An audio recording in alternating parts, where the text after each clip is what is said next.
How's it going, everybody? Zach here. I'm going to try to make this video as short as possible, but I can't guarantee how long I'm going to be going on for this.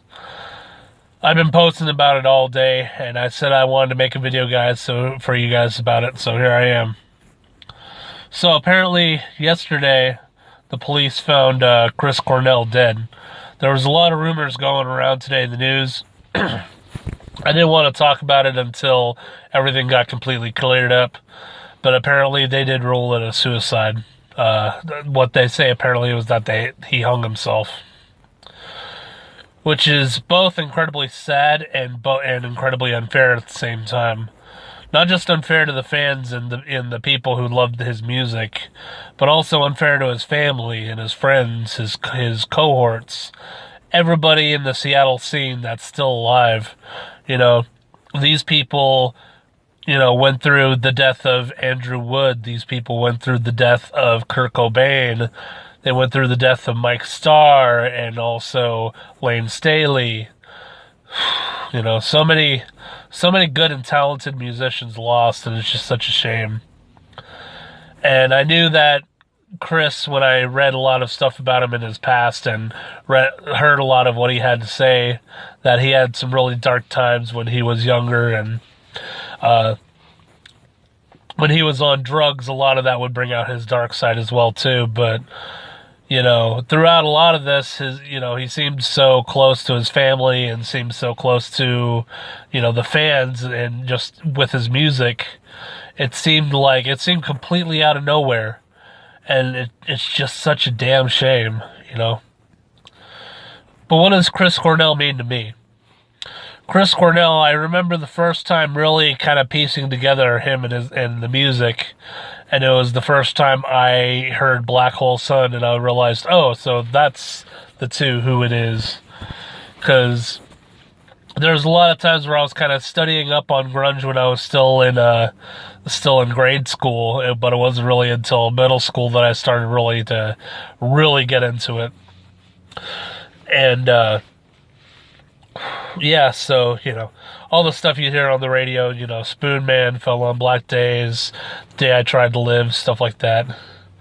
It was all really fantastic tunes, but it wasn't until really I started to understand the depth of the music that Soundgarden played, and Chris Cornell on his own, too.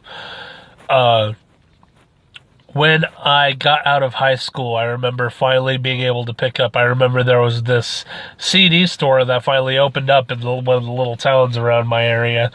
I can't remember exactly. I think it was called like Rocket Records or some shit like that. And I remember going in there, and I remember picking up the CD of Temple of the Dog and being like, holy shit, I gotta go listen to this. And I remember that being in my CD player for months and not taking it out. That was by far some of my favorite tunes. I remember hearing things like Hunger Strike and Say Hello to Heaven. But I think where most of the fantastic tunes lie in the things that people don't talk about a lot, the songs that aren't played on the radio so often. I remember actually hearing, I didn't even realize this until I pieced it together, that one of my favorite songs, it was a song off of Wayne's World, was a Temple of the Dog song. It's called All Night Thing. Ended up being one of my fucking favorite songs of all time. On top of that, I can ramble on and on about every single song I've heard from Soundgarden and, Temple of the Dog, Audio Slave. I don't think I'd be able to say anything that anybody else hasn't said before, but one thing I really want to talk about was how integral, especially Soundgarden, but kind of how Chris Cornell, his attitude and the way he functioned as a band member, really made an impact on Elephant Gunn and the way I do things and the way my bandmates do things too. When you look back at the tunes that Chris Cornell wrote and was part of, be it Soundgarden, Temple of the Dog, his own shit, or Audio Slave, you realize this is a man that was so multifaceted. I mean, literally, he could play punk, he could play hard rock, he could play fucking, acoustic tunes, he could play almost like Beatlesy sounding stuff on the guitar when he wants to. It was absolutely amazing. I haven't heard anything like that for a while. You can play almost stuff with metal. I mean, fucking Slaves and Bulldozers, come the fuck on. Birth Ritual, those would fucking be metal songs to anybody if you really just kind of took yourself out of the, oh, grunge, right? Those would absolutely be metal songs. And then you got, you know, what would even be deemed alternative with the whole Audio Slave thing, especially with the Tom Morello signature, you know, guitar sound, and a couple of the songs sounding like they could be Rage Against the Machine songs just with Chris Cornell added in there, you know.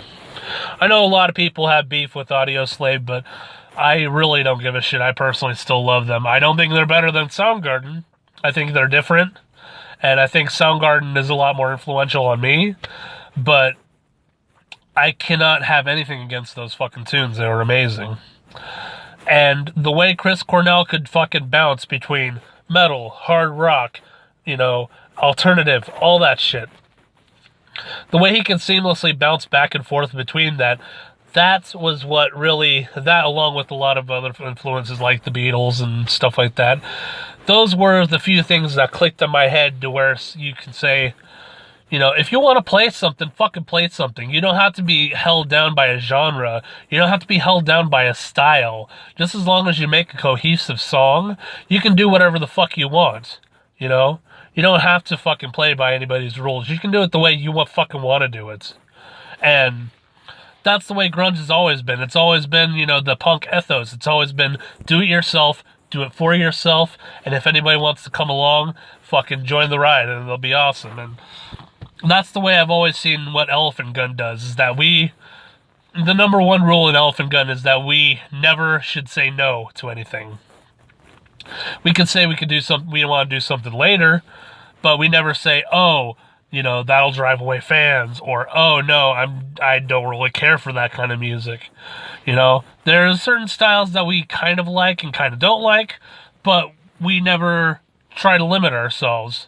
And if there's something that's kind of different that maybe we're not feeling, but we still enjoy the artistry of it, we don't have a problem pushing ourselves and trying to push the boundaries of what's comfortable for us and, you know, how we can make it something that's strictly our own as opposed to something you've heard all the time. It's kind of that key signature of the ingredient. When a lot of people talk about the Elephant Gunn sound, they go, it's different. It's not like everything I've heard before, but it also has a little bit of something that makes it so familiar and I can't put my hand on it. And that's really the key. I hate giving away our secret like this, but considering the circumstances, it has to be talked about just because, you know, we have a lot of influences in Elephant Gunn, but for me personally, when it comes to my musicianship, my guitar playing, my songwriting, you know, even just being a band member and trying to be a good person to, you know, the fans and the people we hang out with, it's just trying to be a fucking down-to-earth and good person, you know? And you don't have to be fucking nice all the time. You don't have to be playing fair all the time. You just gotta be fucking down-to-earth and you just gotta be real, you know? And I always felt that Chris Cornell, above everything besides being a fantastic musician and being a fucking cool motherfucker, was always such a down-to-earth dude. And every time I heard him talking on interviews, you know, he just seemed like the most fucking down-to-earth person you can meet. And so this day is a real fucking kick in the balls for anybody who loves rock and roll. And fuck, I'm already starting to tear up again a little bit. It's a really fucking sad and depressing day for all of us. I just wanted to make a little small video for you guys. It's already running on almost 10 minutes, but thank you guys for hearing me out, sharing this little moment with me. I gotta get the fuck out of here and I gotta stop talking about this. A little bit later, I'm gonna go ahead and I'm going to make I'm gonna play maybe a couple songs for you guys. I know I'll play at least one, but maybe a couple. I want to do a couple of songs in tribute tonight, so maybe get a little bit of this off my shoulders.